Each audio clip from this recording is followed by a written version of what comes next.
The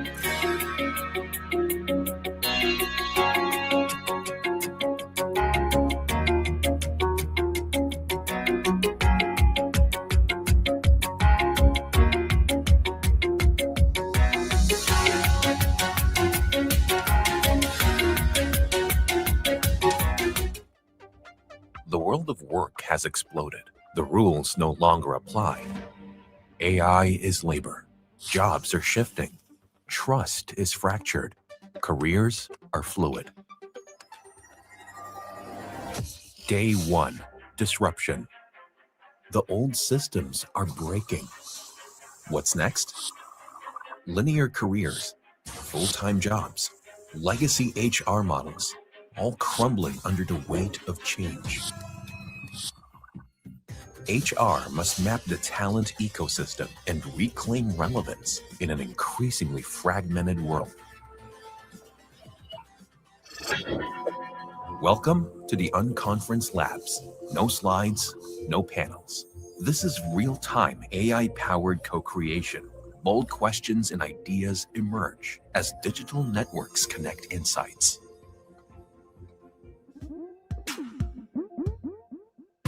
Day 2. Design. Stop reacting.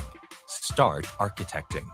Every choice you make builds the future of your organization, reshapes culture, and redefines human experience.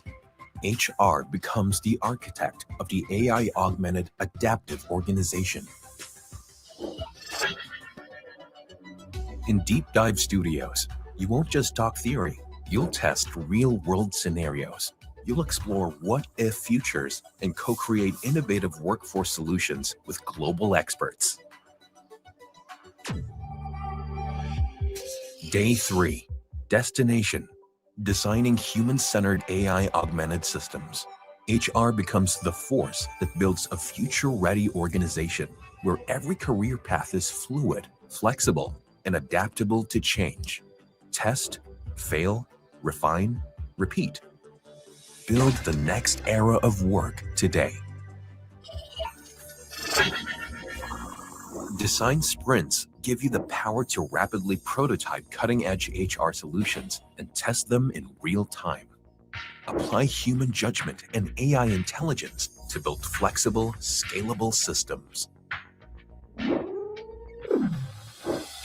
full days, 3 levels of leadership transformation.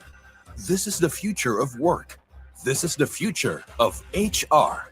Are you ready to lead it? Join us at the Marriott Grand Ballroom, October 21 to 23, 2026. Disrupt, design, deliver. Where humans drive change, technology amplifies it, and HR becomes the force that powers the future of work. Powering the next HR shift, disruption, design, destination. The PMAP Annual Conference 2026. The future of HR.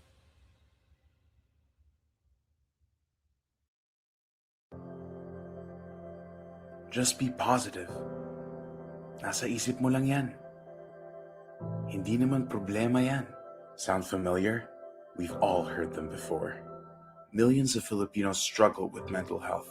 Many of us feel a little lost, and most organizations lack the tools to guide us, affecting more than just individuals. Decreased productivity, absenteeism, high turnover rates, and increased rates of errors. Is your organization ready to face this challenge?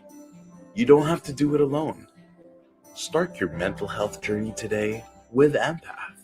Empath empowers organizations to seamlessly and scalably access comprehensive mental health care services and products for their schools, workplaces, and nonprofits.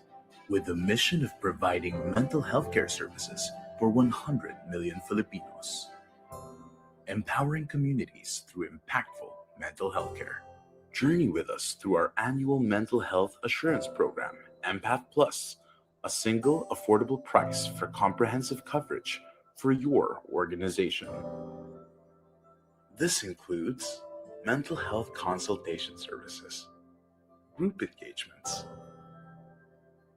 well-being assessments, mental health policy development, 24/7 chat helpline, and well-being support sessions and wellness coaching. Create a brighter future and a mentally resilient team. Journey to better well-being with Empath today.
The world of work has exploded. The rules no longer apply. AI is labor. Jobs are shifting. Trust is fractured. Careers are fluid. Day 1. Disruption. The old systems are breaking. What's next? Linear careers, full-time jobs, legacy HR models, all crumbling under the weight of change. HR must map the talent ecosystem and reclaim relevance in an increasingly fragmented world. Welcome to the Unconference Labs. No slides, no panels. This is real-time AI-powered co-creation. Bold questions and ideas emerge as digital networks connect insights.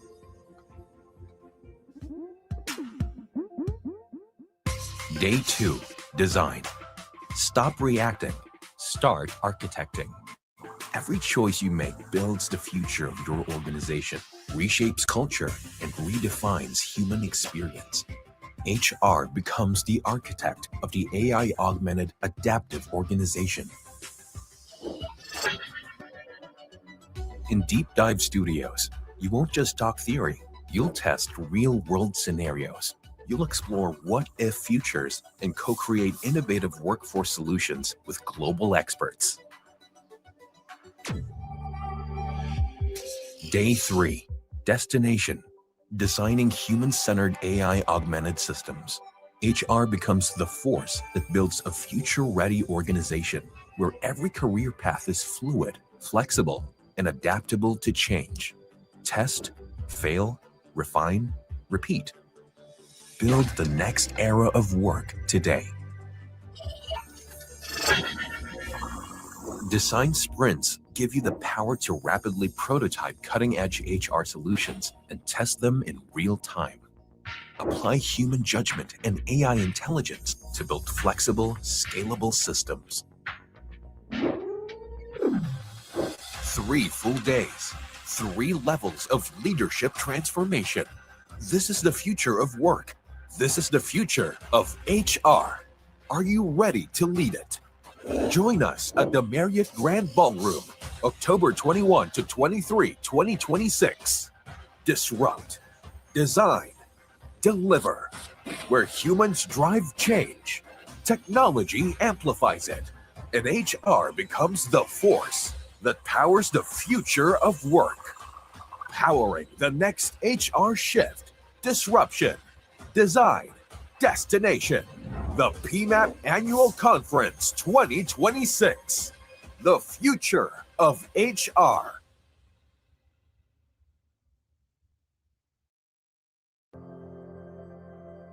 Just be positive. Nasa isip mo lang yan. Hindi naman problema yan. Sound familiar? We've all heard them before. Millions of Filipinos struggle with mental health. Many of us feel a little lost, and most organizations lack the tools to guide us, affecting more than just individuals. Decreased productivity, absenteeism, high turnover rates, and increased rates of errors. Is your organization ready to face this challenge? You don't have to do it alone. Start your mental health journey today with Empath. Empath empowers organizations to seamlessly and scalably access comprehensive mental health care services and products for their schools, workplaces, and nonprofits. With the mission of providing mental health care services for 100 million Filipinos. Empowering communities through impactful mental health care. Journey with us through our annual mental health assurance program, Empath Plus, a single affordable price for comprehensive coverage for your organization. This includes mental health consultation services, group engagements, well-being assessments, mental health policy development, 24/7 chat helpline, and well-being support sessions and wellness coaching. Create a brighter future and a mentally resilient team. Journey to better well-being with Empath today.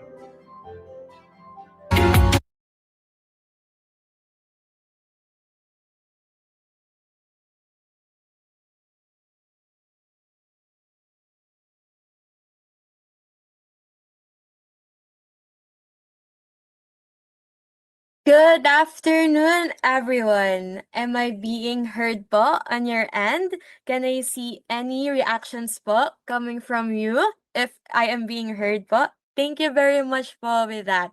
So I hope everyone is safe and dry amidst the weather conditions happening right now. So on behalf of Empath, we are grateful to welcome you to another session in our continuing partnership with PMAP. So, this year long webinar series is dedicated to supporting HR professionals and people leaders in creating healthier and more resilient workplaces. My name is Nika, and I'll be your host in today's webinar. As organizations continue to navigate rapid changes in the workplace, HR professionals are called to do more than manage policies and programs, but also to expect to champion employee well-being, foster psychologically safe environments, and lead meaningful organizational change. And today's session, entitled HR Managers as Leaders of Change, Helping Teams Protect Mental Health and Well-Being, this highlights the important role of HR leaders in playing and shaping the workplace cultures where employees can thrive, adapt, and feel genuinely supported. Whether you are leading organizational initiatives, supporting employees through transitions, or strengthening your workplace wellness programs, we hope in today's discussion this will provide you practical insights and evidence based strategies that you can bring back to your own organizations. Thank you for choosing to spend your afternoon learning with us, and we look forward to an engaging and meaningful session with you all. And to formally open in today's webinar, it is my pleasure to introduce our opening remarks speaker. She is the president of COO and COO of CGSI, Cebu General Services Incorporated. Please join me in welcoming the PMAP National Board Secretary, Dr. Grace Iligan. Thank you for that, Madam. Good afternoon, everyone. A pleasant afternoon sa lahat. And thank you so much for spending your afternoon with us despite your busy schedule.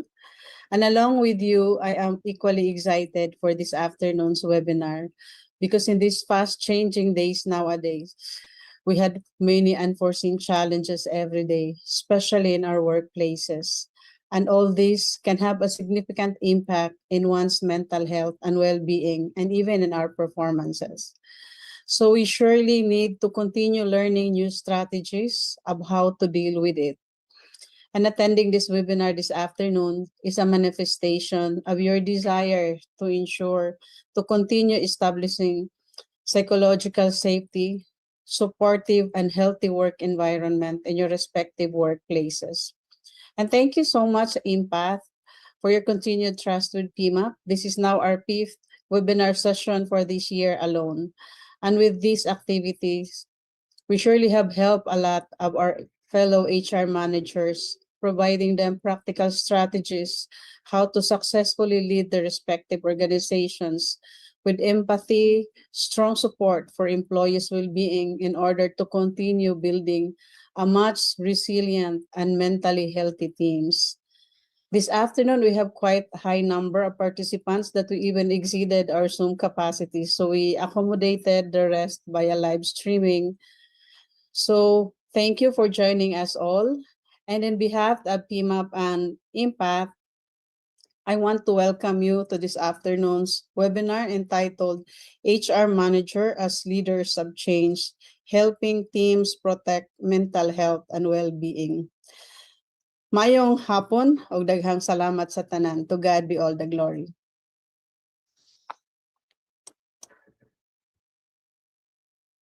Thank you very much, Doc Grace, for that inspiring opening remarks to all of us. Now, before we begin in today's learning session, we'd also like to briefly introduce Empath. Empath is a mental health partner for organizations providing community-created mental health care services and evidence-based solutions that support the well-being of employees, leaders, and communities. Through mental health education, psychological services, organizational assessments, leadership development, and workplace well-being programs, Empath works alongside organizations to make mental health care more accessible, proactive, and responsive to the evolving needs of today's workforce. More than delivering services, Empath partners with organizations in building psychologically healthier workplaces where people feel supported, leaders are empowered, and well being becomes part of everyday organizational culture. And to share more about how Empath impacts organizations, may I now call on Dan Arambulo. Dan? Hello, good afternoon, everyone. I'm so excited actually for today's topic kasi this is something that's very dear to all of us. Siyempre, everyone from the HR space, alam na natin to, no? Tayo talaga yung at pinupuntahan ng lahat ng mga empleyado when it comes to all of these concerns that they have. So how can we further support them? So, ayun, I'm very excited. I'm hoping that the rain isn't affecting how you're feeling right now. Kamusta ba tayo lahat? Please let us know in the chat. Are you doing well? Diba? And let us know where you're from so that we can keep this session very engaging. But today, ayun, I'm happy to know that everyone's good. And despite the weather, yun. But other than that, I'd love to introduce Empath. So as mentioned a while ago by my Miss Grace, talagang we've been the longest partners of PMAP when it comes to this because it's really our advocacy and it's really so important for us these days to put a real emphasis on mental health in the workplace. Kasi I think at this point, no, everyone is experiencing it. So for us, at least at Empath, what we do for a lot of the organizations, maybe you can go to the next slide. Kasi for us, no, we've been not only part of PMAP, but really have been everywhere. Very recently, you know, we've had a lot of spotlights with Forbes, diba? Because of all of the work that we're doing right now, apart from several TV organizations. Yun. And ultimately for our partners, we have 3 promises, no, which is that when you work with us, we can provide mental health care that's convenient in the sense that not only is it very easy to access and napakabilis lang po mag-book ng mga sessions natin, but also on your part, when we become partners, we will be closer together kasi we will really work hand in hand to make sure that whatever it is, diba? Whatever access is needed, whether it's purely digital or you would like to talk to somebody to help assist you with all of these things, nandun po kami. And at the same time, that works into the fact that we have reliable care in the fact that not, you know, we have very stringent requirements for really the mental health providers that are servicing our partners. So only the best, diba, will be associated also with your company as well. And ultimately, as an organization, very important these days is to be data-driven, diba? So in your organizations, it's not just because parang nakikita natin na may ganitong feeling, but also we can back it up. Pagdating ng administrators, they ask us about it. It's not just words or anecdotes. We also have hard data to back it up na ito po ang nangyayari sa ating organization. Do we have a healthy organization or do we need to work on it? If so, where do we need to work on it? Diba? So those are the core differentiators really of why Empath in terms of its operations is really top notch. No? So we're very excited to share also kasi how we do all of that. Next slide, please. Is through our mental health plans. So for our partners here, normally we have 3 types of support systems that we offer. It's assessments and data insights, care support, and also team engagements. So for assessments, we do different types of assessments, whether it's for individuals, so pre-employment, especially if you're about to hire somebody, diba? Lalo na for the people in the heavy industries and yung medyo mataas ang OSH requirements natin, diba? Before we hire somebody, we have to make sure talaga na this is the correct person for the job more than what you would normally capture from a standard interview. No? So very important that we know that and it captures it very deeply also. So we can do something like that from a individual to an organization. Right? So in your organization, natanong nyo na ba sa sarili nyo, are we healthy in terms of an organization? How is everybody? What is the current mental health state of our organization?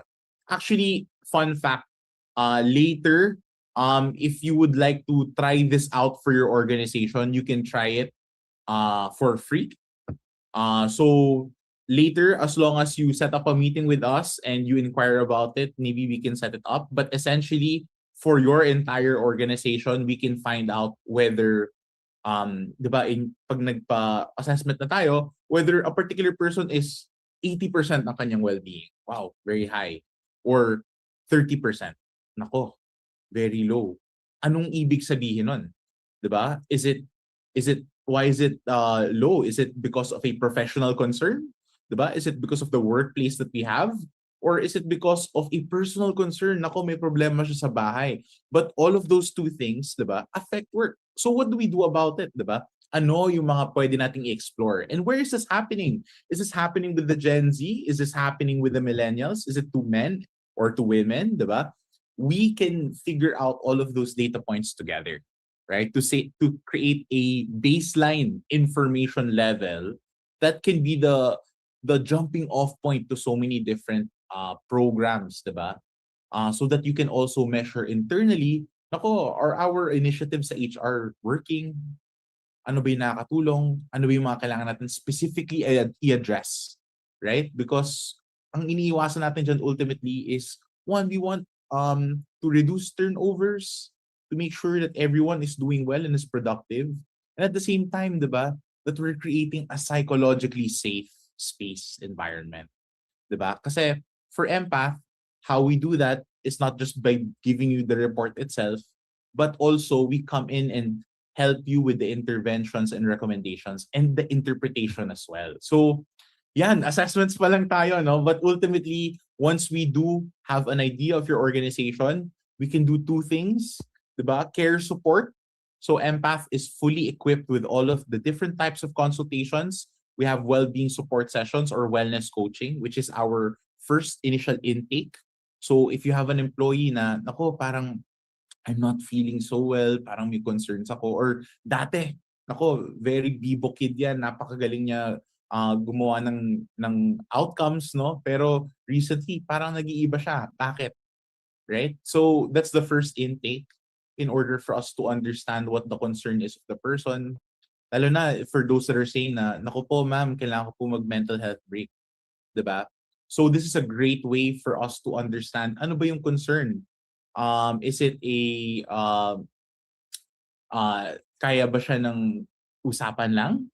Or is it now at the level of psychotherapy and psychiatric, diba? So in this session, you will find out if this person needs further care. And once they've identified that, they now elevate it to the psychologist level.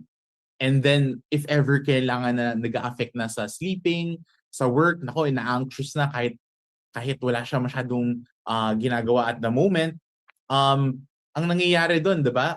Kailangan na ng gamot.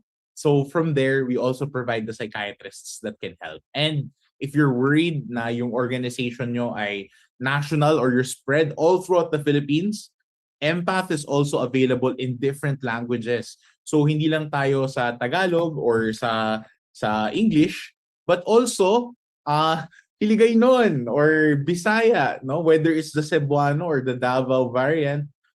Very very soon we're launching also Ilocano and of course Bicolano.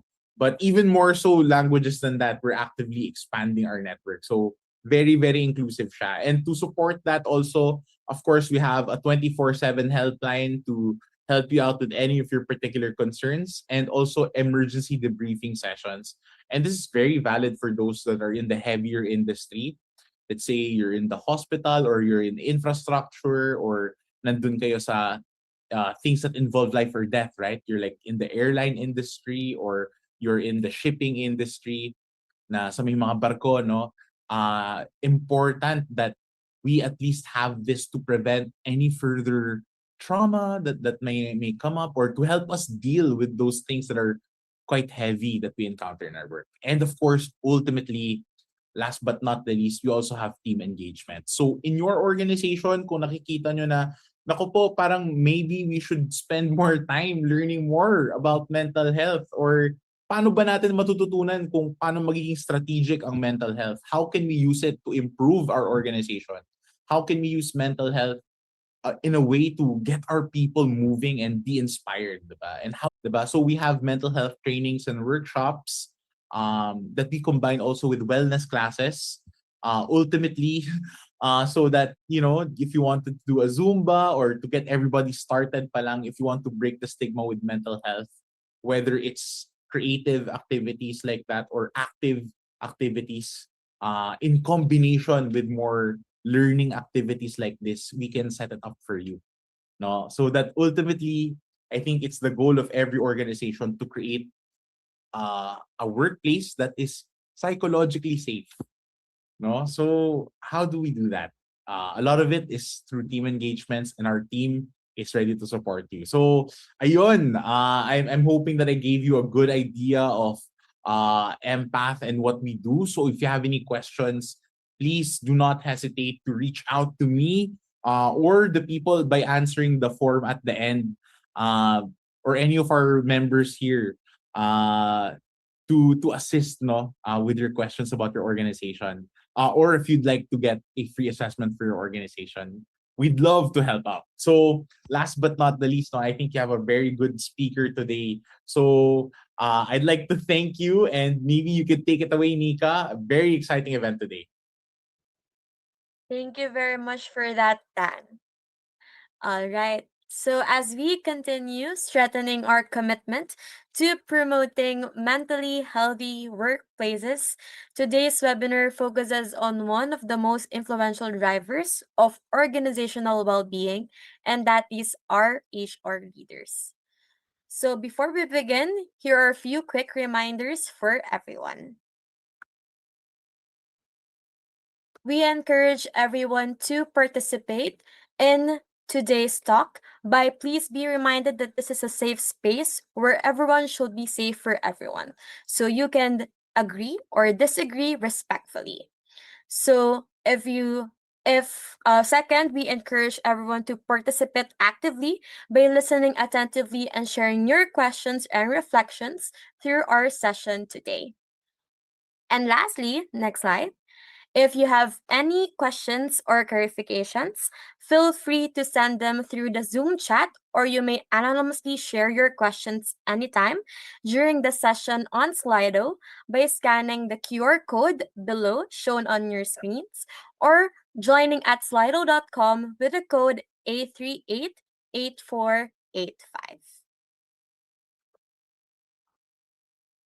Now, it is my pleasure to introduce our resource speaker for today's webinar. Our speaker is Miss Maria Teresa Masilungan. She is a licensed clinical psychologist with more than 2 decades of specialized expertise in evidence-based mental health care. She also maintains her clinical practice at Asian Hospital and Medical Center, where she provides psychological services grounded in evidence-based care. She serves as the head of the Insomnia Recovery Clinic at the Asian Brain Institute, home of the country's first recovery center covering cognitive behavioral therapy for insomnia, or CBT-1. Beyond her clinical practice, Ms. Tared has dedicated many years to teaching and mentoring future mental health professionals through her faculty roles in various universities. She continues to be an active advocate for mental health, helping advance public awareness and meaningful conversations about psychological well being. With her extensive clinical experience and passion for promoting healthier individuals and workplaces, we are truly honored to have her with us today, one of the mental health professionals here at AMPA. Everyone, please join me in giving a warm virtual welcome to Miss Maria Teresa Masilungan. Miss Tere, the floor is yours. Thank you so much for your introduction, Ms. Nika. And good afternoon, everyone. Yes, a rainy afternoon, but nevertheless, we are all here. Okay? And I'm so happy that many of you are driven not to protect the team's mental health or your organization's mental health, because there's so many of you attending today. So that is our focus for today, HR managers as leaders of change. So what are we doing? We're helping our teams by protecting their mental health and well-being. Okay. And we've seen through the years, there have been so many changes, right? And I think this is also the focus of your annual conference, the upcoming conference on new era of work. Okay, so let's take a look at the mental health aspect of that one for today. Okay, so with that, we have 6 topics right here. So first, we set the context, how HR has changed, okay, and then understanding workplace mental health as well, and how we can build a psychologically safe workplace, and some strategies, okay, to support employee well-being and HR as change leaders. Okay, so HR managers as leaders of change. Okay, so before we become leaders of change, we first notice and recognize the change, right? If we don't see it, we really can't do anything about it. So that's the first step. And then we embrace the change before we can even become leaders of change. Now, this is a huge task for HR, okay? You are adjusting to the change and then you become leaders of the change and you help the employees, okay, in terms of their mental health and well-being. So this, it's not just the employees working, but also you're working with the leaders, okay? So this is a huge task. Okay, so in the many years now, we have seen how HR has changed, okay?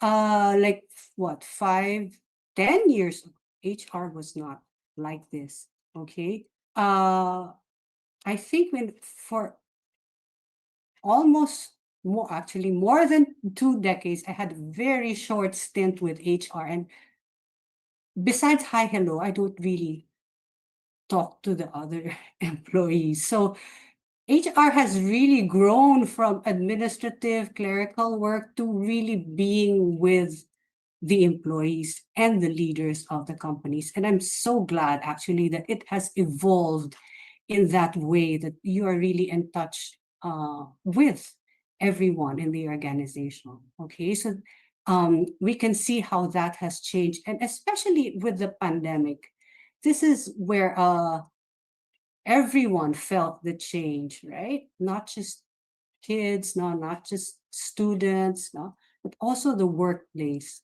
Okay, so let's look at HR's evolving role. So today's workplace, we have so many things happening: rapid organizational change, it can be leadership change, policy change, okay? And then we also have the hybrid and flexible work. And this was magnified during the pandemic, okay? So it's like the lines were blurred between home and work life, okay? So that overlap, no boundaries, really affected the mental health of everyone, the families, okay, the employees, okay. So this was a very huge change for everyone. And then we have digital transformation. So moving towards AI more and more. Some people feel anxious about AI or worried that they cannot adapt or go with the flow of AI, right? But AI is supposed to help us, okay? So sometimes this can also affect the mental health of employees, and that's where HR comes in to support, okay, these employees. And then we also have diverse workforce expectations. So what do we mean by this one? Like I think it was mentioned by Sir Dan earlier about how millennials and Gen Z differ in the way they perceive how mental health is supported in the organizations or in the company. So when they come in and they don't feel that mental health is being supported, that's a big factor already. It's becoming more and more of a factor for younger employees in terms of whether they're going to stay in the company or not. So this is something to look at also. So HR influences not just policies anymore, but okay, so we focus here on employee experience, okay? So HR's role is very strategic and very influential. Why is that? Because we connect the employees' reality with the leaders and their goals, okay? So we are more than just, leaves and, clerical work or, very involved just with paperwork, but we're building that bridge, okay? We are connecting employees with the leaders, okay? And then it also has something to do with their organizational resilience when changes happen. So we're like the conscience, or we're like the support system, okay, that really holds up the organization. Okay, and that's a huge task. Okay. Next, please. Okay, so why is mental health important? Like what we mentioned earlier, the younger generations are really looking at how companies support mental health, because mental health shapes everything that we do, shapes how we think, how we feel, how we make decisions, okay, and how we handle stress, how we are with other people at work, and how we perform and stay engaged, okay? So when those things are affected, it also affects the organization in terms of the engagement of the employees, the collaboration, the cooperation, the retention, no, of the employees, staying there because they feel that their mental health is supported. Okay, and then strong organizational performance. They have seen that when organizations support mental health, okay, the employees perform beyond their scope of work. They are more engaged, okay? They are more motivated to perform, okay? So that is why mental health matters at work, okay? So let's take a look at some numbers. Next, please.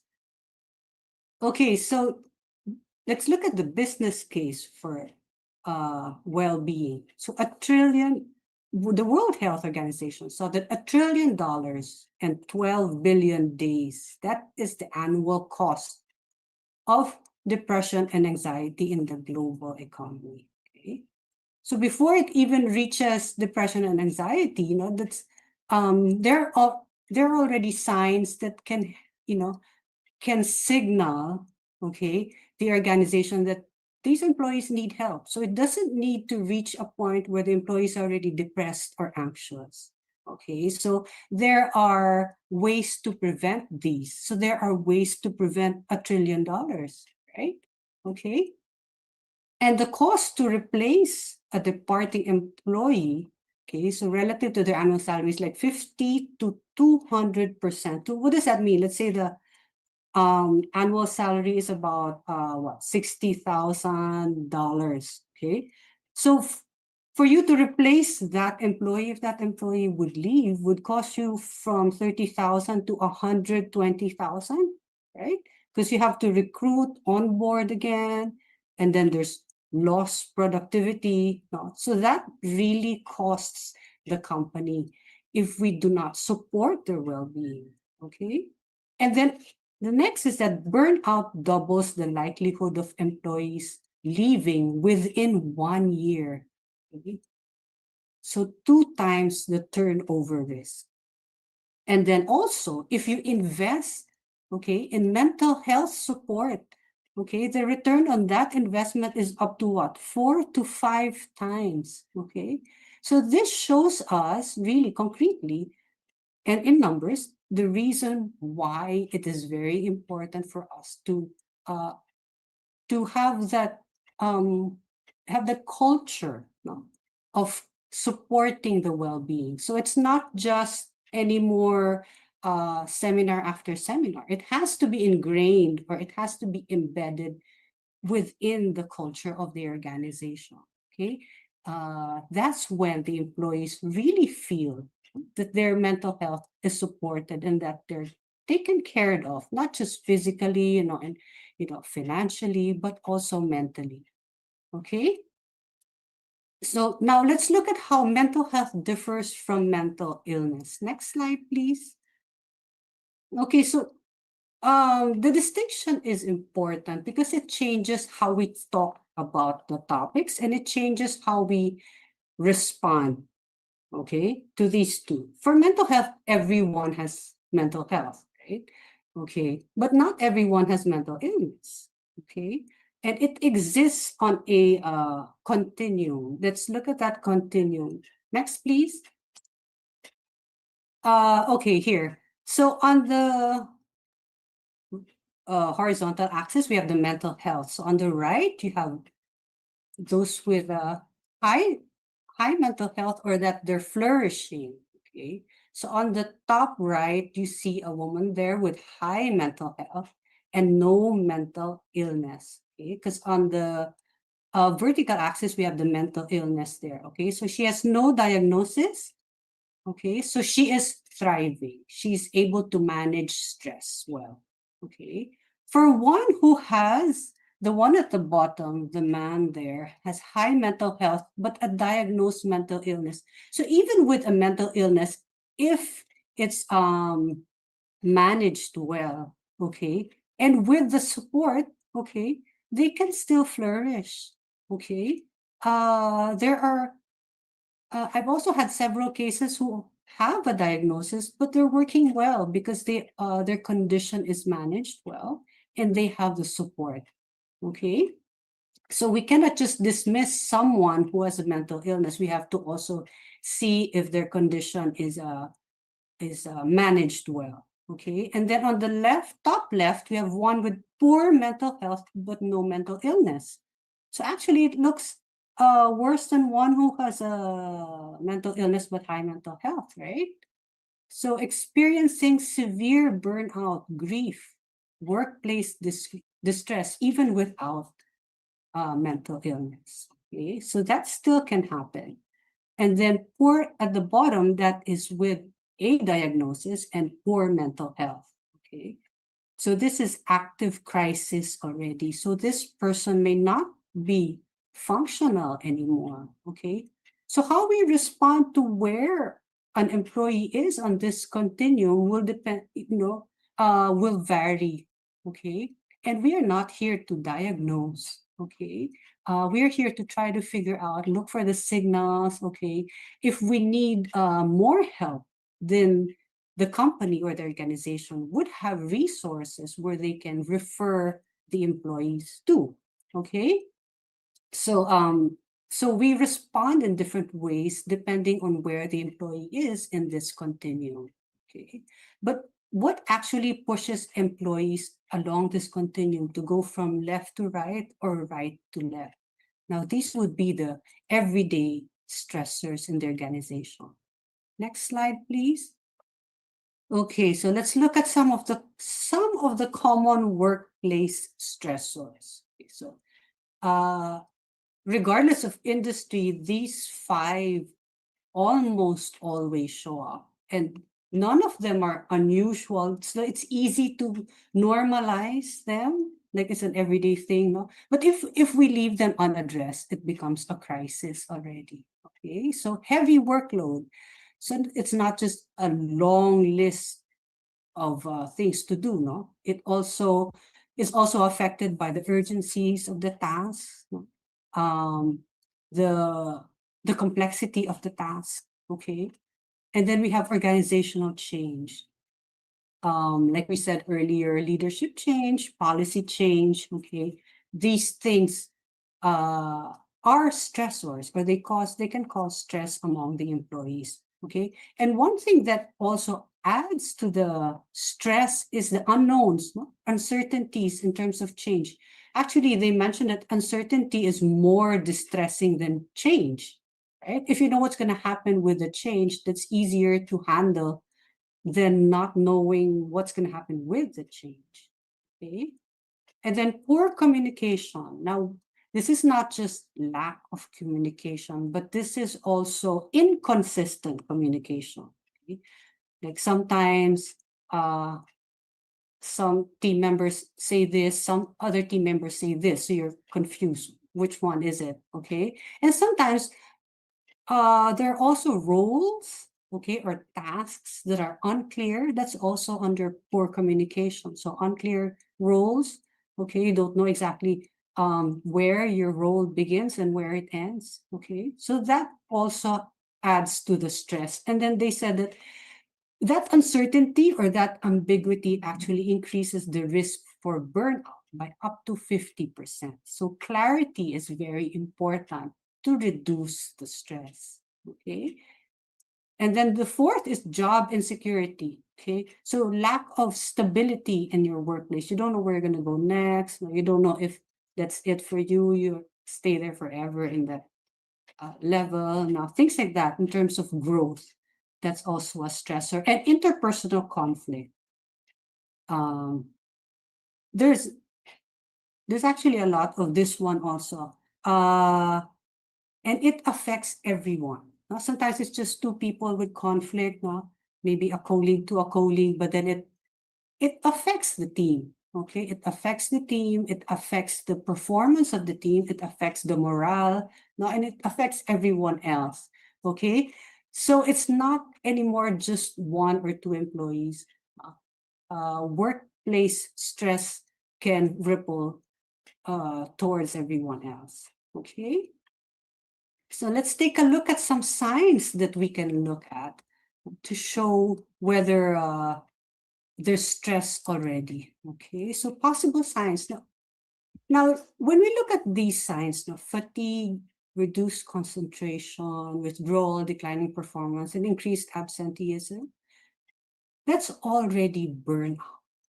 So what we actually want to do is manage way before the burnout, okay?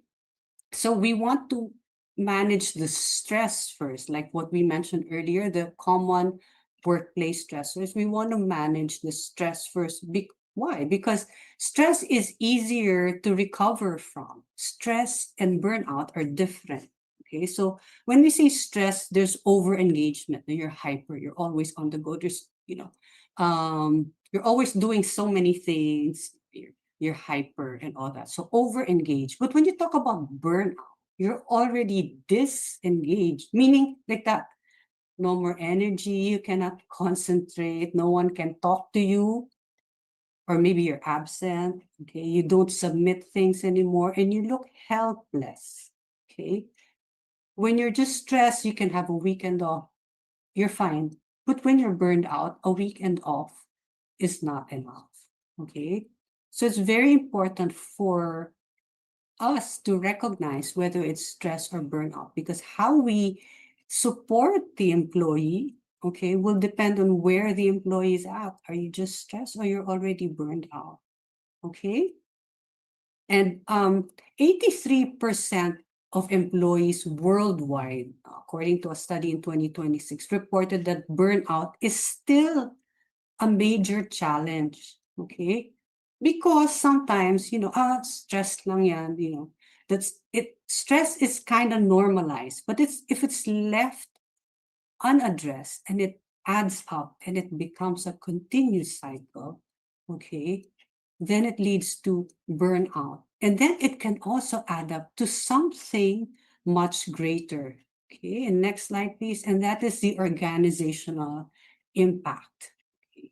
So we don't just lose one individual output anymore. See, when mental health is not adequately supported, organizations experience all these already. Okay, so for that one employee who's already burned out, it will affect everyone else. Okay, it reduces the productivity of one, but the task of the others that depend on that one performance of an employee will affect the others. Okay, and when one person feels down, they can feel, that aura of the burned out person. The person is there, presenteeism, but mentally not there. Okay, it affects everyone else. Okay, so supporting mental health is not about becoming a therapist, but something more powerful. It puts us in a position where where people, leadership, and policies meet, and we can do something about it now. You bridge the two worlds between leaders and employees. Okay? So it's important to connect the business goals with human well-being so that these things don't happen, the stress and the burnout, because this is what happens to the organization. Okay? And then we have higher turnover, increased workplace conflict, and lower morale and engagement. Okay. So when we say supporting well-being, it's not just for the employees, but also for the organizations, because this is the impact on the organization. Okay. So gone are the days that parang employees are like robots when really you don't bother with the well-being, not So there's so much data already about how the well-being should become a priority because it does impact, okay, the organization. Okay, so let's look at some numbers again. Okay, so a recent study by Gallup said that millions of workers are physically present but psychologically absent. 79% are of global workforce is psychologically detached. They just go to work, okay? Of the 79, 62% are not engaged. They just do minimal tasks. And 17% are actively disengaged. They don't really care, okay? Okay, so huge number if we do not support their well-being, okay? So now let's make this more real. Let's look at a case scenario. Next, please. Okay. So a previously high-performing employee has become withdrawn, misses deadlines, and appears exhausted during meetings. Okay? What signs do you notice, and how should you notice? And how should HR respond, and what support can be offered? Let's take a moment to think about this, and then you can share your answers through Slido or the chat. Okay? So a previously high-performing employee. So this is something that is not far from our experience, no? So that very good employee has become withdrawn, misses deadlines, and appears exhausted. So what signs do we notice, and how should we notice? Oh yeah, okay. So that's okay. So good job there. So we saw earlier that being withdrawn, missing deadlines, these are exhausted. No more power, no more energy, feeling exhausted. Okay. Yeah, late. So those are the signs. Yes, that's true. Low productivity. Okay. So how do we respond? Okay. Check in with the employee. Okay. Talk to the person privately. Hmm.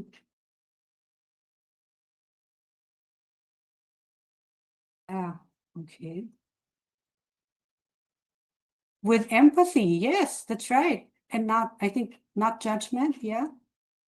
Okay, so what support can we offer? Wellness check, yes. Okay, what else?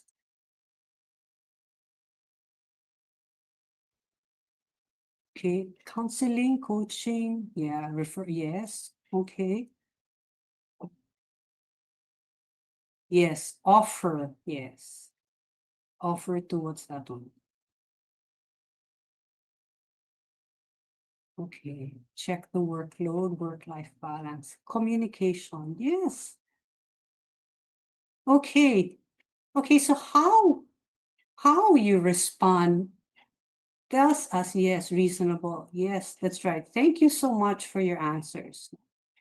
So how you about psychological safety, okay, in your workplace, okay?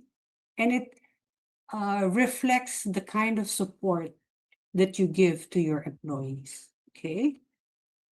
So now we're going to talk about that, no? Psychological safety, how we notice, respond, and support our employees. Okay?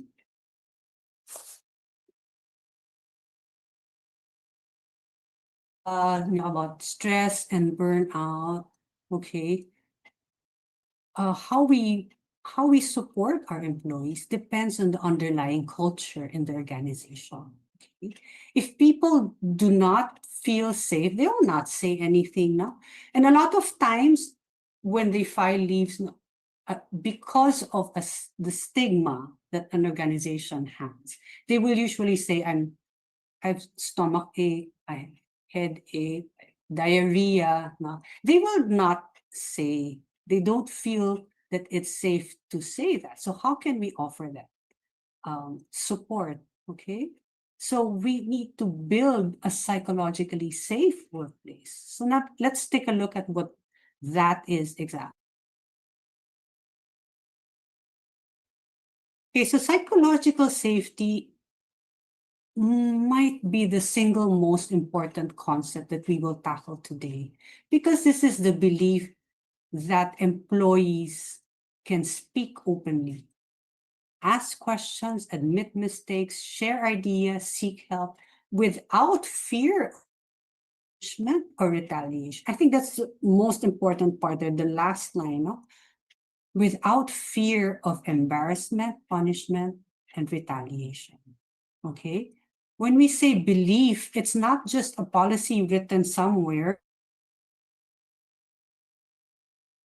It's the culture in the company that they actually feel it. They actually feel that it's safe to speak up, to ask questions, to admit mistakes. It's not just on the bulletin board, or in the policies. They can feel it, that they will not be punished or, okay? They will feel safe, okay?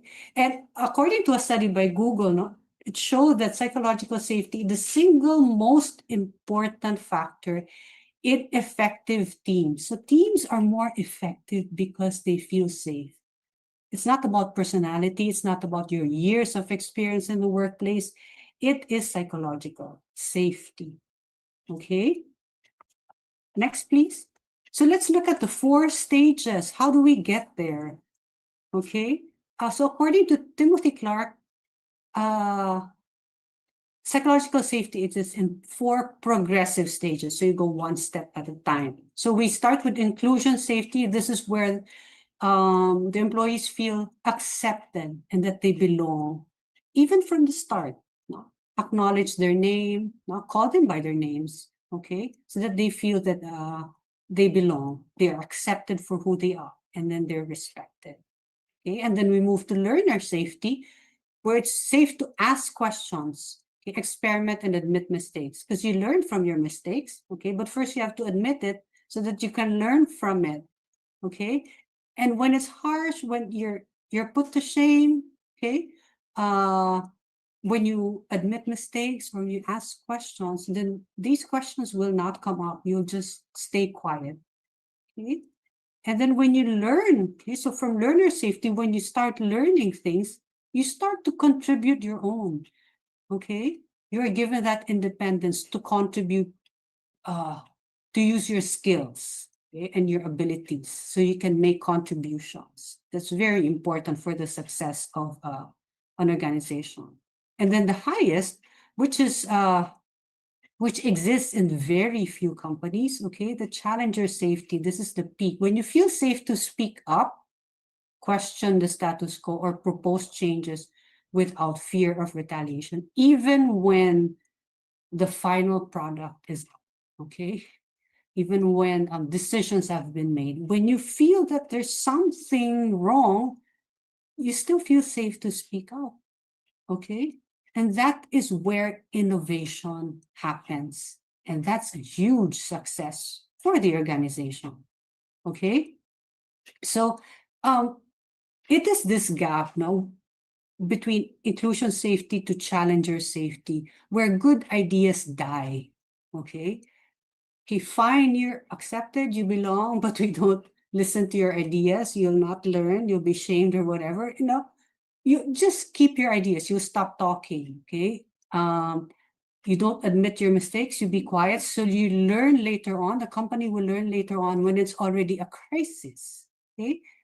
And if problems are discovered later, that's when it becomes a bigger problem. So you want a psychologically safe place so that errors or mistakes are found out early on when it's still easy to fix. Okay, next please. Okay, so a culture of belonging, which is the inclusion safety, it allows already employees to perform at their best. And high performance and well-being, they don't compete, they actually build each other. Okay, can you imagine that? Feeling that belonging, feeling that you're included, feeling that you're respected for who you are, you perform well. Okay, And when you're able to raise a concern, admit a mistake, or even present like a crazy maybe idea, okay, that creates a culture of innovation. Because sometimes good ideas are, crazy ideas, right? That leads to innovation, okay? And that will ultimately drive the organization towards success, okay? So psychological safety encourages learning, collaboration, and innovation, okay? Now, how does HR build this? Okay. So psychological safety is not built through a single seminar, or it's not built overnight. Okay, next, please. It's built through consistent, repeated behavior. Okay. Now, how do we do this? So HR helps create psychologically safe workplaces by building trust, openness, and belonging. Okay. So we want our leaders to model the vulnerability and admit their mistakes so that the other employees are invited to do the same. Okay, they are kind of permitted to do the same.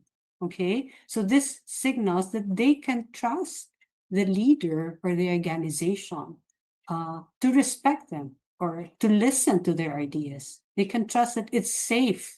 Okay, you need to build that trust before they can open up, okay, or learn from the organization. So build that trust, that openness, and belonging.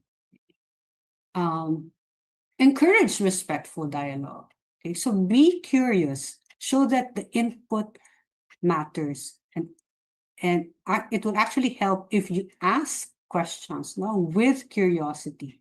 Ask for it. Ask for their input. Okay, sometimes in meetings we just say, any comments, any questions, and then that's it. We don't even give the space for them to, or the time to raise their hand or bring up a question or open up. Okay, so we have to invite the employees to say something. Okay? And responding to concerns and follow through on feedback. So responding to concerns, no? So sometimes, we give surveys, no? Or we do one-on-ones, and then they have concerns. But if we don't respond to it, they will stop being open. They will stop saying their concerns. And these concerns help to what? To help improve the organization. And if we don't get any of that, how do we improve the organization, or how do we improve in terms of supporting the well-being of the employees? Okay, so follow through also on feedback, even if there's no answer, even if some of their suggestions were not accommodated. Okay, you can say they're still considering it, or we're looking into it. So at least they know that it's going somewhere. Or you can explain, maybe this is not feasible at the moment, but it's a good suggestion. We'll keep that in mind. Okay, so because when you respond to concerns, they continue to speak out. But if you keep silent about it, it will also destroy the trust that you were trying to build in the first place. Okay. And then normalizing mental health conversation. So mental health is not just for the troubled anymore. It's for everyone. Okay. And if employees trust that it actually exists in terms of the support system, okay, it's not just a policy. Okay, they'll be more open with you if they do need help, because it's very good, no, if the organization is able to help them. Okay, because we've seen that in the data, as long as you're able to support that, okay, and then they can see that, you continue to build that trust, and they will perform well, knowing that you're also taking care of them. Okay, next, please. Okay, so like we said earlier, psychological safety is not built overnight, so it's daily practice. It's a culture, meaning it's embedded into the practices. in the company. So well-being is not just an add-on. We want to make it a core part of how the workplace operates. Okay, now let's go to that. Next, please. So well-being should be integrated throughout the employee life cycle. So that's what we mean when we say, we want to embed well-being into HR through the whole employee life cycle. So from onboarding to leadership development to check-ins, flexible work practices, recognition, and feedback. Okay, so how do we do that? Next, please. Okay, so supportive onboarding, no? So let's set expectations first, like what we saw earlier. No, we're not supporting them by making them guess, no, every day, especially when they're new. We're trying to feel the vibe, guess what I'm supposed to do, make everything clear. You tell the people what the role really involves, including the messy parts. Walk them through the normal week, okay, not just the highlights, and then check up on them, no? Every few days, no? And then revisit also the tasks that they're supposed to do in terms of to check the reality against what's written. No? So check their experience also, okay? How is it? Is it too much, too little? Or are you still, not overwhelmed, and things like that? What support do you need? Okay, next, please. And then we go to leadership development. Okay? So this is where we give managers real skills, not just a blanket statement of, be more supportive, but how can they be more supportive? So we give them training or training materials with specific behaviors to do, and also maybe what to say. Okay, like teach them how to run an actual one-on-one. Okay, so that they connect. The importance here is that they connect with the employee. Okay, and not just focus on the task. Then teach them how to notice also early burnout signs or even early stress signs. Okay. And then provide like that practical scripts for delegating work or saying no to scope creep. Okay. And the next, please. Next, we go to the regular check-ins. So make well-being part of every normal conversation. Okay. So we don't check in just because it's part of the things to do. Okay, we check in because we are concerned and we want to support the employee. So well-being questions should be asked the same way you ask about project updates. So it's consistent now. There's a concern for the employee. So open every one-on-one with how are you doing, and or normalize also for them to say I'm overwhelmed. Not just, sometimes you always hear, I'm behind, I'm late already, I'm supposed to submit this yesterday or things like that. But no one really says I'm overwhelmed or I'm stressed. Well, maybe I'm stressed, but I'm overwhelmed. No? So something can be done about it when we normalize these things, that it's okay. It's okay to share a concern that is related to your mental health. So a 90-second well-being question at the start of a meeting does more trust than one long check-in every 6 months. Can you imagine once every 6 months? Basically, you don't know your employees, no? Okay. So our goal here is to know them. That's why we have these conversations with them, because when we know them, we will know when something's off, okay? And not sometimes, if you talk to them after 6 months, you can't even tell whether your employee is okay or not, okay? So regular check-ins. Next. Okay, the next one is flexible work practices, okay? Now, this needs to be consistent regardless of who's the manager in charge or who's the direct supervisor. So it should not feel like a favor depending on which manager is in charge. So put policies in writing, train every manager on the exact same policies, and give employees a clear, safe channel to raise inconsistencies, okay? So that they will not be shamed also. It has to be a safe place. It can be anonymous now when they raise these concerns. Okay. And if two policies in different teams get different answers, the policy needs tightening, not the employees. So there's something that needs to be done about the consistency of the policy.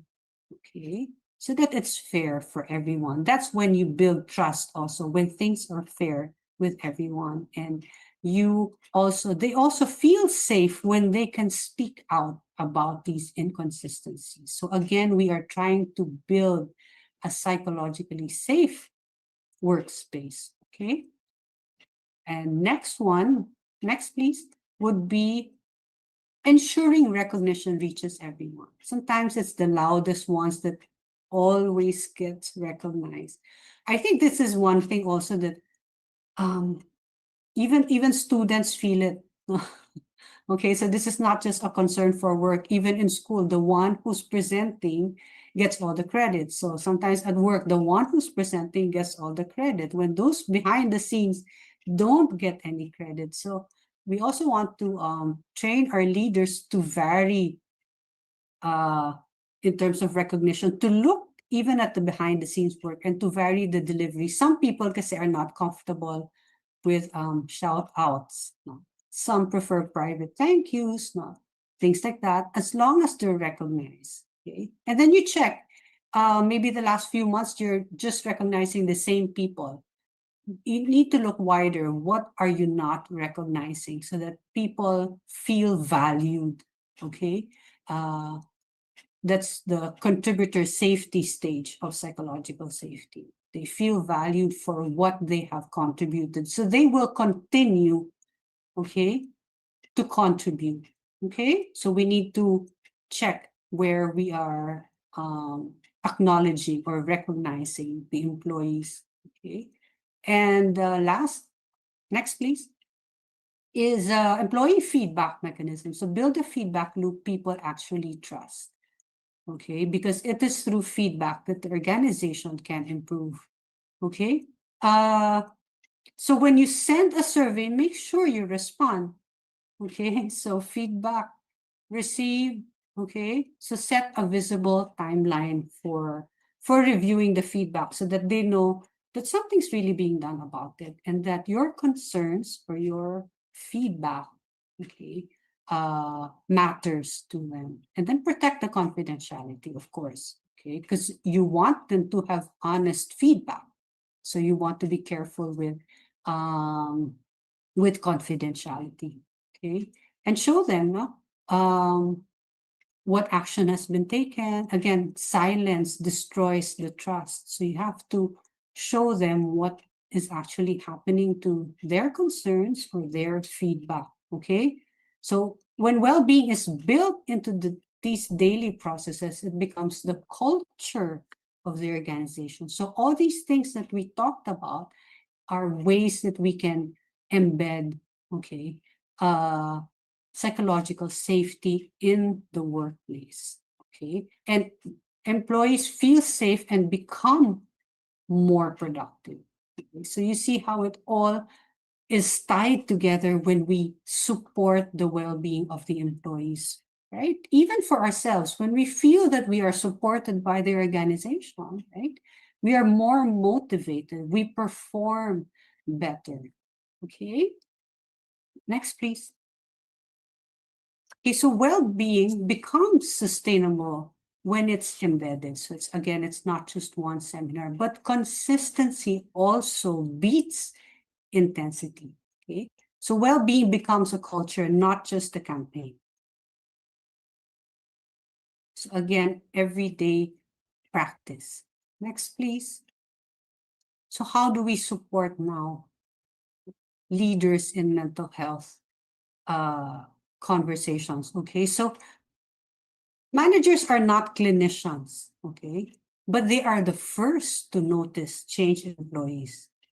Okay, so noticing is an important skill in supporting well-being. Okay, so we've seen some of the things that we need to look out for. Okay, and when we recognize those, we listen with curiosity and with empathy. We don't judge right away.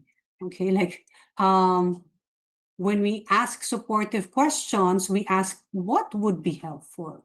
We don't ask, are you depressed? Okay, so we don't judge. We listen with curiosity, okay, and with empathy. And we also respect professional boundaries. What do we mean? We're not there to diagnose or treat, okay, but we can refer. Okay, so we know what we can do in terms of support, but when it goes beyond what we can do, then we can refer. Okay, so we connect the employees with appropriate resources. Okay. Next, please. Okay, now supportive conversations create opportunities for early intervention. So this is what a conversation would look like that can help leaders, okay, support the well-being. Okay, so I have noticed that you have seemed more quiet lately. So what are we doing when we say, I have noticed that you have seemed more quiet? We are naming an observation that this person is quiet, but we're not judging. We're not saying, you're always sleepy or you're lazy. Okay, we don't make judgment. We're just making an observation. Okay, and then I wanted to check in, not because anything is wrong, but because I care. So this signals care and not surveillance. You're not stalking the employee, but you're there out of care and concern. That's a supportive conversation, okay? So that you can provide early intervention before things get worse. So this opens a door that invites employees to seek help instead of doing nothing. Because sometimes the employees know that you see it, but you're not doing anything. They don't feel that well-being is being supported. Okay. Okay. Next, please. So we have here the three-part framework to organize what has been discussed. Now, so first and foremost, we want to prevent. That's why we want to support the well-being or the mental health of the employees. No? So promote healthy work environments. That's very important. So manageable workloads, clear roles, training leaders, and then early support. You recognize concerns and encourage the conversation so that they'll be open to you, and then you can provide the support. And then referral. Okay. This needs to be used more. The problem is the stigma. That's why sometimes they're absent, not because of physical illness, but it's actually mental health concerns already, but they don't say it because of the stigma. Okay. Sometimes they feel they need to be referred somewhere, but they don't know where to ask for help. Okay. So connect employees with internal or external mental health resources when needed. Okay. Next, please. So early intervention helps prevent concerns from escalating. Okay. So first we prevent, we do prevention, and then early intervention. Okay. Now let's shift to a different kind of challenge. Next, please, which is organizational change. Okay. So organizational change often creates uncertainty. Now, this is the real test of a mentally healthy culture. Okay. When you're able to handle difficult situations like organizational change. Now, employees may wonder, like, what will happen to my role? Am I still valued? Right? Is my job secure? Okay. Where can I seek support?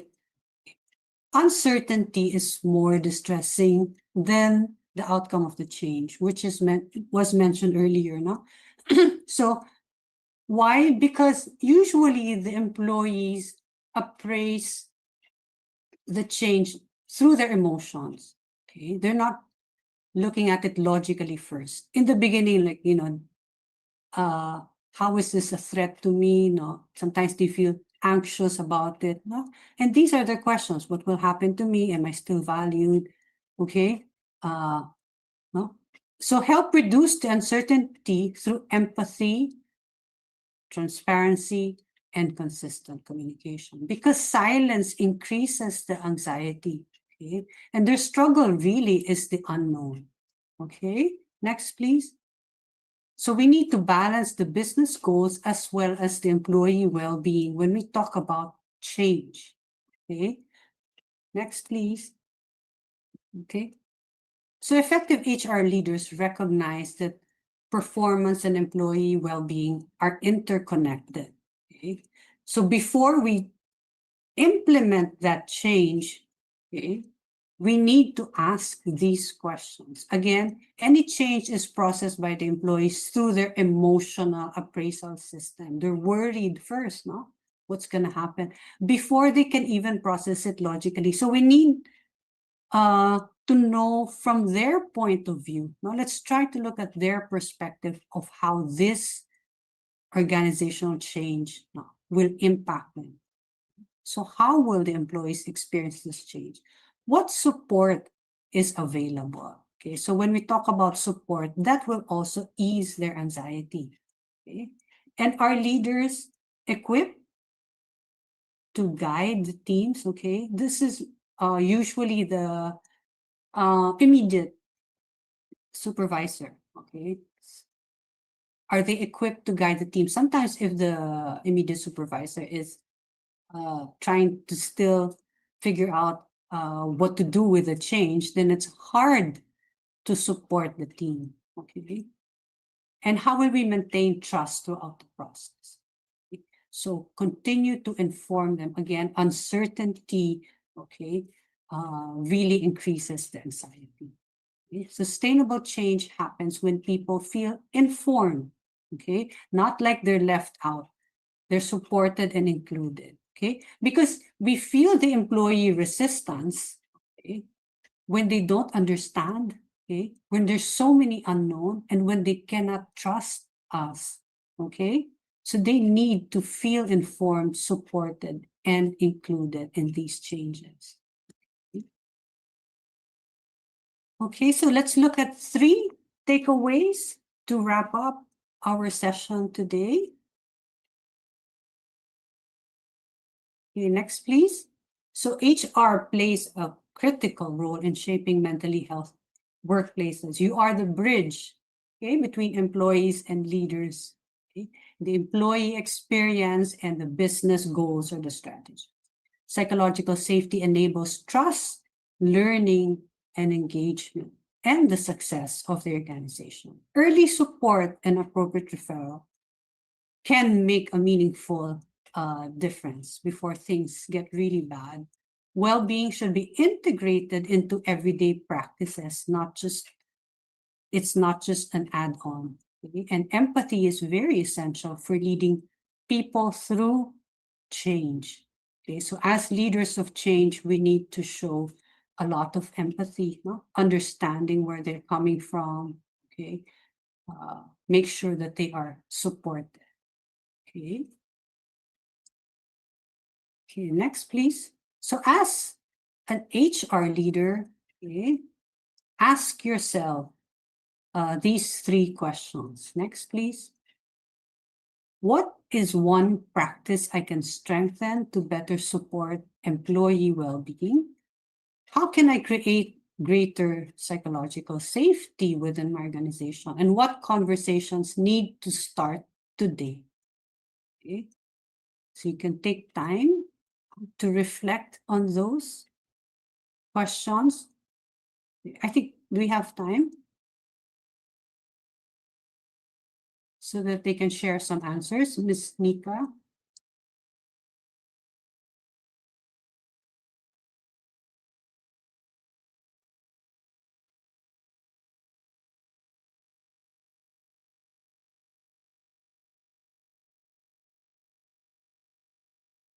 Would some of you like to share if there's a practice that you can strengthen to feel will support employee? Okay, yes. Okay, appreciation and recognition and rewards. Okay. How can I create greater psychological safety?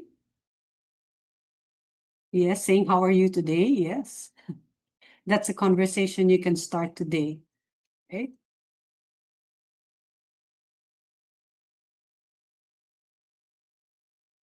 Any more? Regular check-ins, yes.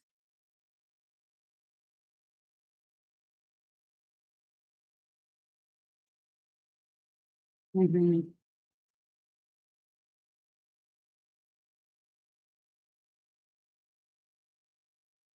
Okay. Yeah, small talks about life and not just about work, no? So really knowing your employees so you know when something's off is very important. Empathy without judgment. Mhm. Yes, that's very true. Trust them and look at them as human beings, not as machines. Ask if their workload is manageable. Yes, greet everybody. Greet everybody not because you have to, but because you care, right? Listen well. Yes, create attachment. Strengthen the voice of employees. Yes. Trust your environment. Wow, I think you all have psychologically safe workspaces already. Okay. Your answers are all spot on. Okay, let's go to the next. Christine. Okay, so creating mentally healthy workplaces begins with intentional leadership, not just going through the motions, but really creating that culture of safety. And HR is in a unique position to lead that change, to build that trust with the employees, and to help our leaders create that culture. Okay. And lastly, small changes in how we lead, communicate, and support our people can create lasting improvements in workplace well-being. So small changes, like we asked earlier, what is that one thing that you can do right away? Okay, so small changes, and then it will lead up to, they will feel, no, that culture of care and safety, communicate and support. Okay, can create lasting improvements. So all the things that you mentioned will create that safe workplace. Okay. Okay, and that is the end of our talk this afternoon. Thank you very much.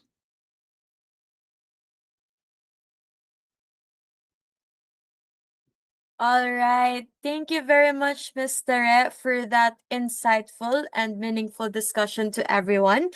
Today's session reminds us that protecting mental health in the workplace is not solely the responsibility of the employees, but also it begins with leaders who intentionally create environments where people feel psychologically safe, valued, and supported. And as HR professionals, each one of us has the opportunity to influence policies, conversations, and of course, cultures that encourage resilience, compassion, and sustainable well being in the workplace.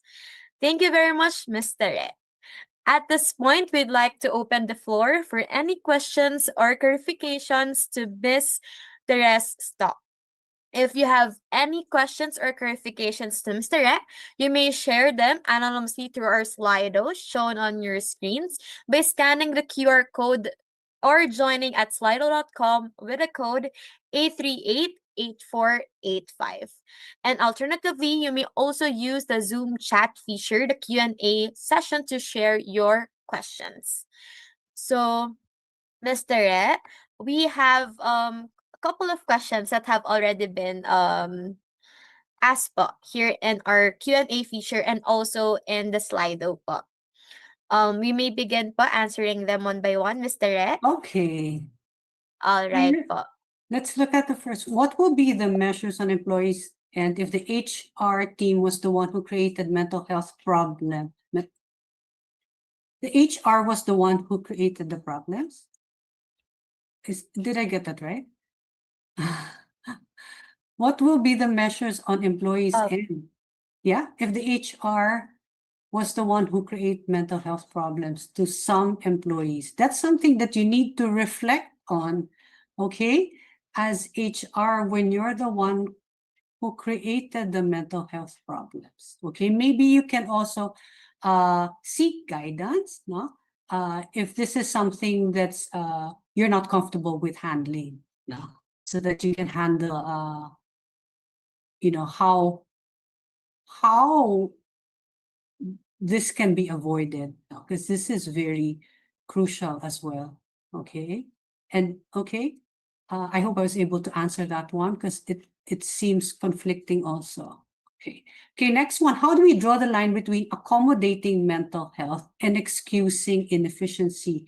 There's a growing concern that mental well-being is sometimes being used by younger workers to deflect from inept. Okay, this is something that the HR can, you know, you have to have your what do you call that? Like your performance guidelines, like what is required of them, what is expected of them. Okay. And then if you're not sure about the well-being of the employee, you can also refer, because that can also be assessed if it's really a mental health concern or it's already poor performance, because that can be assessed. No?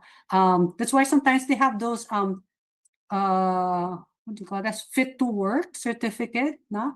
Because the professional assesses, no, if there's a mental health concern or if there are other issues besides mental health. Okay. Okay. And then For the next question po, Mr. Re, as an HR, how can you create a safe space environment in the workplace if the management does not believe in mental health or illness po? that's a tough one. That's a tough one. Okay, because yeah.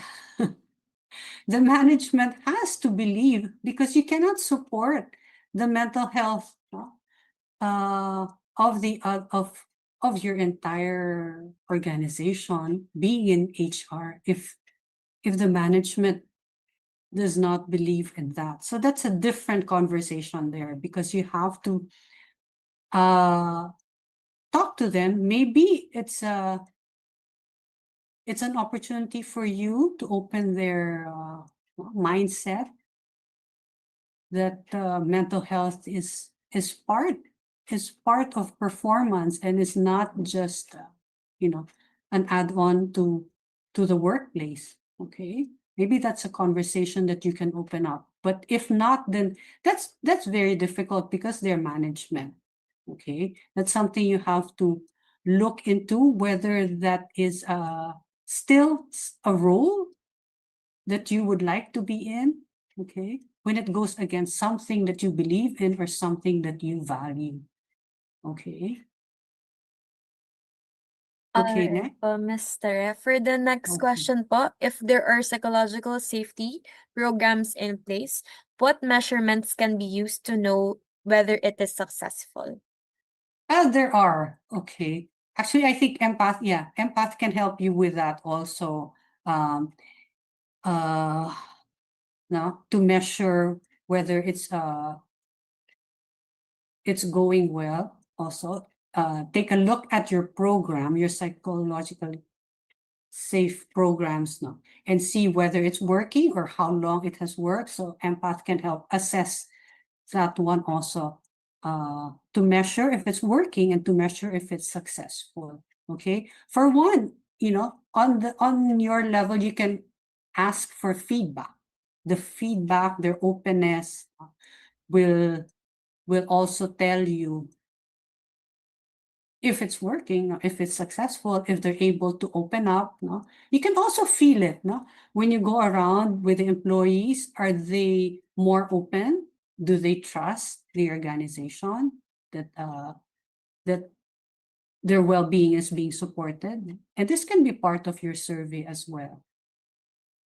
But beyond the survey, because sometimes if it's not a psychologically safe workspace, they will not speak up either. So you can look at the other cues also, like when you have meetings, or, you know, are most of them quiet? Do they all do they seem afraid to speak out? Maybe you can have check-ins on a few of the employees to gauge whether they have built that trust, whether they feel that their well-being is being supported.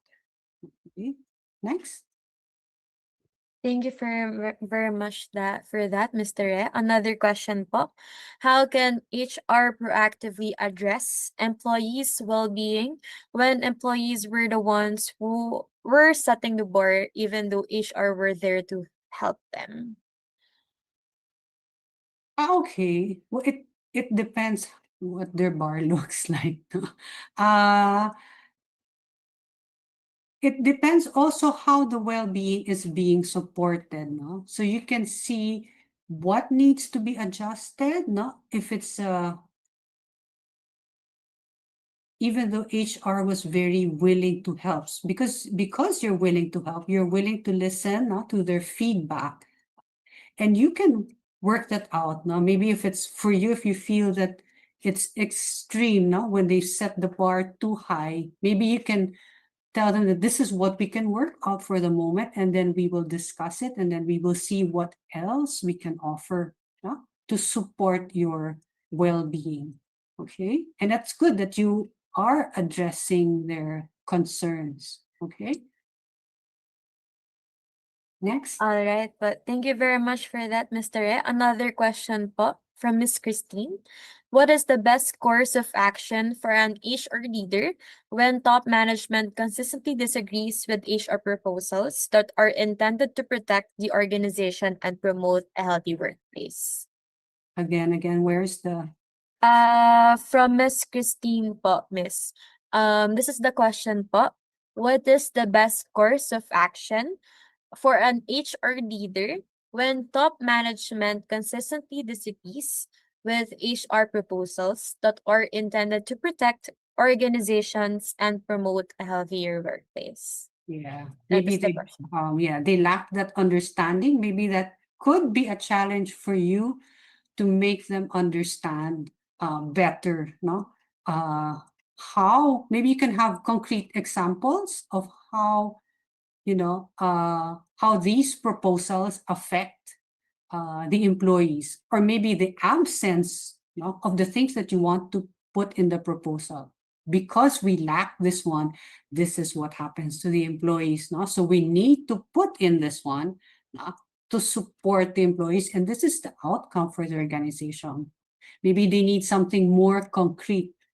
Okay, so so they can see how important it is also. Okay, I hope that can work. Okay, but thank you very much for that again, Mr. Re. So another questions po. There are many questions po, Mr. Re, that are coming in po. They Okay, seem that they are very interested po with the topic po. okay. All right po. Another question po, Miss. What strategies can I implement to unite an HR team with diverse personalities and strengthen employee engagement, teamwork, and collaboration po? Well, that's a lot. That's a whole topic. That's a whole webinar. What's the first part? For the question po, Miss, what The first part. strategies po can I implement? To make them work together. Yeah, you have that. Yeah, you need that respect, no, from one another, right? You need to create that culture of psychological safety, and it's hard when it's the HR not getting along so well, no. So that needs working on. Okay, so that's the challenge for you. Try to make each one feel like they belong. Maybe sometimes kasi there are like factions, no? And that's a conversation that's really a challenge, especially for those who are supposed to be responsible for the well-being of everyone. So that's the challenge. Sometimes if you start that conversation of being open with them and being accepting, being respectful, hopefully that will ripple towards more respectful HR group, so more of you will become more accepting of the others, what do you call this, points of view, and then it will be when people trust that they will be accepted no matter their opinion, then it will be easier to manage. But that is really a challenge when the HR itself has some trouble there. And what's the other parts of the question?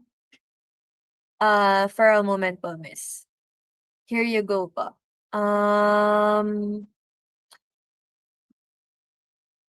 Alright po.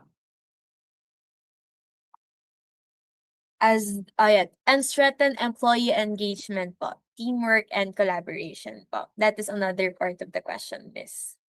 Yeah, you need to, like what we mentioned this afternoon, to strengthen the employee engagement, they need to feel safe. They need to feel that they belong and that they can contribute, right? And that when they feel that they have that support, especially now, support for their mental health, making it a better workplace for them, then they will become more engaged. Remember, supporting their well-being really translates into better performance. Okay?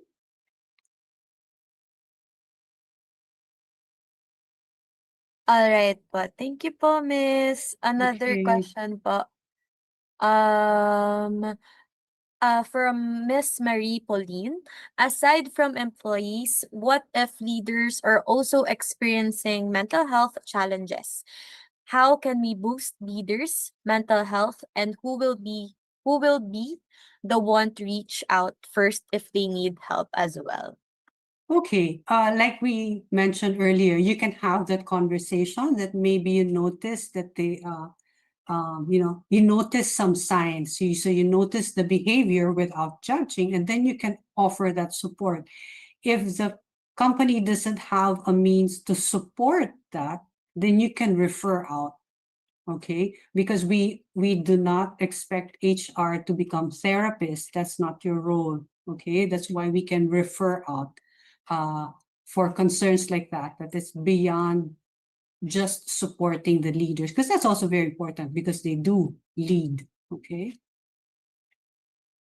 Okay, next. Alright po, miss, another question po. How can HR bridge the generational gap to get leadership, buy-in on employee mental health? Advanced ones are tougher compared to the younger generation in terms of emotions and how they will be able to handle things.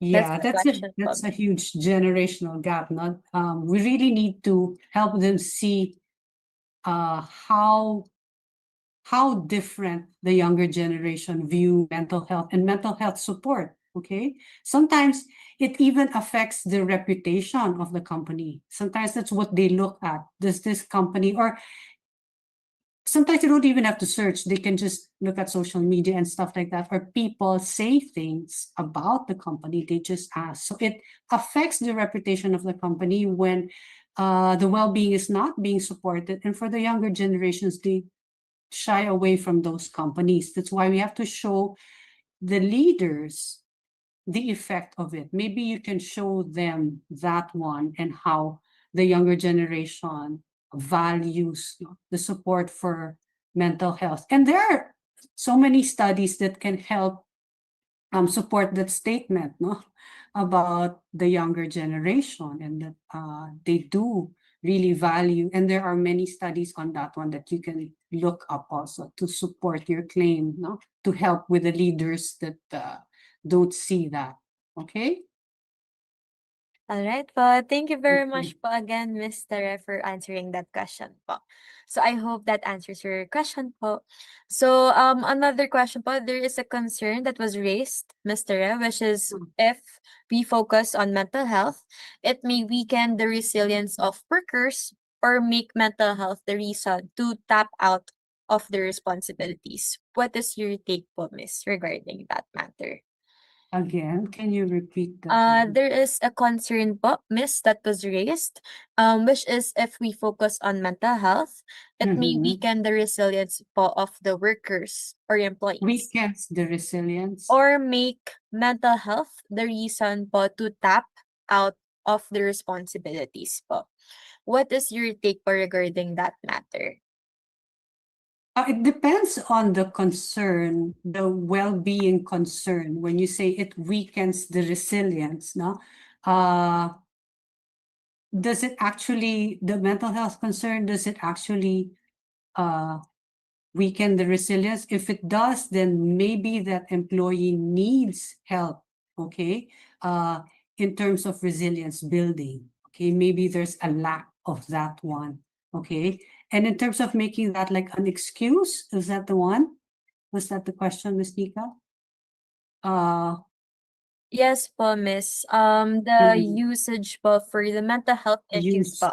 Opo. Yeah, okay. That's why you have your like your performance guidelines, like what do you expect? And if that's not ordinary, like for other people, and you find that it's just an excuse, then you'd have to talk to the employee. These are like, because when you did your onboarding, you were looking at the tasks, no? And then you can also have the employee assessed whether, again, I think this is related to an earlier question. If the employee is fit for that kind of work, then you can also have that assessment, no? Because it's true, sadly, there are also instances when mental health is used to say that that's why there's that stigma, which works on the negative part. As much as we want to support the well-being, there are those who take advantage of it also. Okay, that's why the stigma is still there, because people also question, is it really mental health? So it's good to be able to objectively assess whether it's really a concern. Then you can have the conversation with the employee. Okay? That because when we had you, these were the roles and these were the tasks. Now maybe we can help you with something, but if you feel that it exceeds, that it's just really an excuse, then you have that conversation that these were the we were clear with your role, no? Okay, and maybe this is something that can be discussed with a professional as well. Okay. Yeah, okay. I hope I was able to answer that one. Okay. Next. Thank you very Any much more? po for that, Mr. Re. We have some questions po in the slide though, miss. Any Okay. suggestions, Mr. Re, on how HR can be able to address employees who ask about work-life balance? What do they specifically ask? That is the only question, miss, that is stated po. Yeah, it should be in your policies also in terms of work-life balance, and it's also like in the culture that you have, like how you handle work-life balance for the employees, how you support that. Okay, it will depend on the organization on how they deal with that, but that's also part of supporting their well-being, the work-life balance. Okay. All right po, Mr. Anyway, Re. So for the interest of time po, Mr. Re, we will be yes. going to answer po Okay. one or two questions po, miss, if that's all Okay. right. Yeah. All right po. As an HR po, Mr. Re, this is one question. How do we ensure effective communication and employee understanding when some employees do not actively engage or participate with the initiatives po? Mr. Re. That might show that they're not interested, right? Because it's really for them, no? But maybe you can have anonymous feedback. Maybe some are afraid. That also tells you in terms of silence whether they feel safe to say anything. Maybe part of them does not feel safe to say anything. Maybe anonymous feedback would help if they don't want to speak up also. Okay, I hope I was able to address that one. Did I get the question right? Yes po, Okay. miss. Opo. Okay. Okay po. Last question po, miss, from our Okay. Q&A feature naman po. Hi, miss. Can you elaborate more on the professional boundaries? Paano po natin malalaman if enough na yung information na kailangan po natin without invading the privacy of our employees? That is the question of one of our participants po, Miss. Okay, in terms of privacy, professional boundaries, meaning also you don't want to ask too many questions that the employee feels off already, no? If the employee is uncomfortable, of course you should know na your boundaries. We don't delve on personal life, no? But if you still feel, when we say professional boundaries, also it's more of what you can offer as HR. If that support goes beyond what you can offer, then you can refer out. That's what we mean by professional boundaries also. HR can only do as much in terms of support, and then you can refer out. Also, because there are employees who will not reveal to HR their personal matters, but will reveal to a professional outside. Okay, because they also don't want, there's still that stigma that if you know more, then things will get complicated at work, and things like that. So we also want to avoid that. And I've had several patients like that who complain that they don't want to say anything. That's why they engage in psychotherapy sessions also. Okay, so by professional boundaries, meaning only what you can offer. And then if you cannot go beyond that, then you refer out. Okay? Thank you for that, Miss Tere, for answering that question po. So, Miss, this is a very, very last question po from your webinar po kanina. So, you've mentioned po, Miss, about burnout. What if po there is a particular scenario, Miss, that the HR employees were the ones po who are experiencing burnout po in the workplace? What will be the practical actions po that will be helpful po for the HR leaders to address? So that is the So last first question po, you Miss. take a vacation. No? your leaders will get mad at me. Now, actually, remember what we mentioned earlier, prevention is key. Okay, so you try to manage the workplace stressor so you don't get stressed too much, and then you address the stress already before it becomes burnout, so that you don't have to be in the situation where you're trying to figure out how do we handle the burnout when it's HR, the one who's supposed to be supporting the others, is the one who's experiencing the burnout. Okay? So you need to, I hope it's not the whole HR team. So you can have like a few first, no? How to manage burnout. So you manage the burnout first of a few, and then the others will follow. No? So it's not the entire HR also, but if you're in that situation that you're all burned out already, try to do it by groups, no? So someone is still there functioning for the HR also. And you try to get the leaders involved also, no? So that this is avoided. That is the most important, that you avoid anything leading to burnout, because that's the hardest to manage. Okay, but if you're in that situation already, you take a few people off first, no, but you have to inform the leaders of what's happening also, because everyone will be affected. Okay. Thank you very much, Mr. F, for that very informative discussion to everyone. Thank you, everyone, for addressing the questions po, and for sending out your questions. We also extend our sincere appreciation to everyone who joined us in today's session.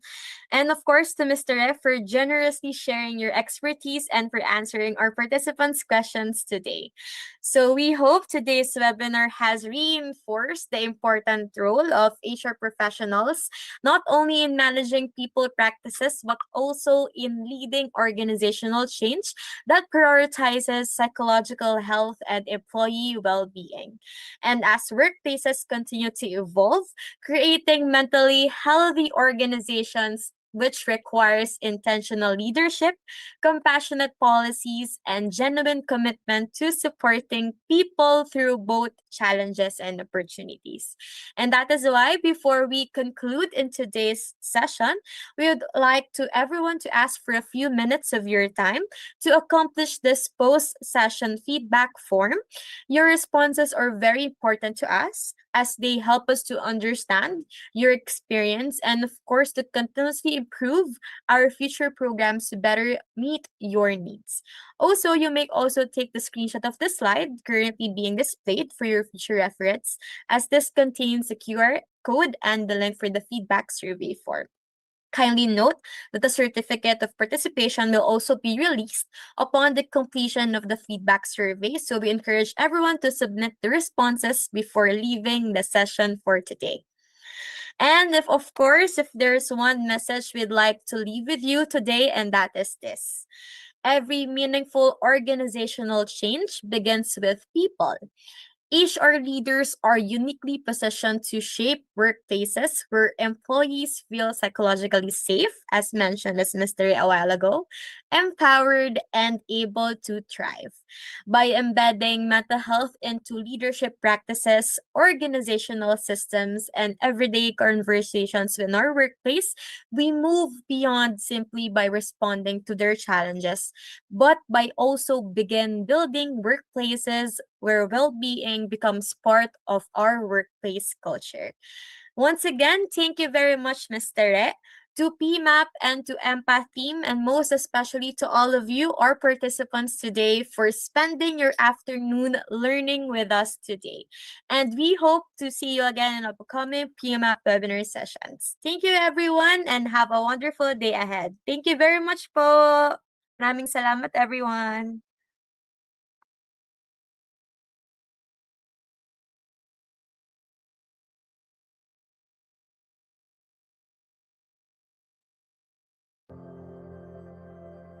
Just be positive. Nasa isip mo lang yan. Hindi naman problema yan. Sound familiar? We've all heard them before. Millions of Filipinos struggle with mental health. Many of us feel a little lost, and most organizations lack the tools to guide us, affecting more than just individuals. Decreased productivity, absenteeism, high turnover rates, and increased rates of errors. Is your organization ready to face this challenge? You don't have to do it alone. Start your mental health journey today with Empath. Empath empowers organizations to seamlessly and scalably access comprehensive mental health care services and products for their schools, workplaces, and nonprofits, with the mission of providing mental health care services for 100 million Filipinos. Empowering communities through impactful mental health care. Journey with us through our annual mental health assurance program, Empath Plus, a single affordable price for comprehensive coverage for your organization. This includes mental health consultation services, group engagements, well-being assessments, mental health policy development, 24/7 chat helpline, and well-being support sessions and wellness coaching. Create a brighter future and a mentally resilient team. Journey to better well-being with Empath today.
The world of work has exploded. The rules no longer apply.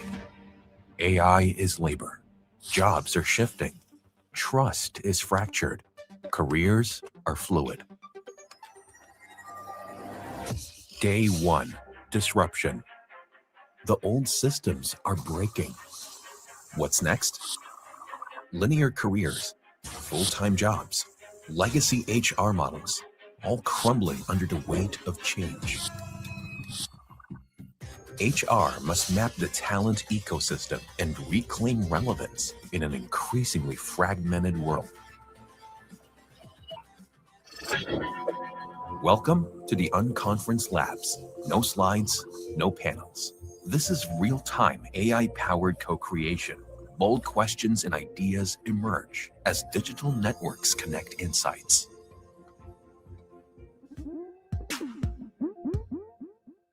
Day 2.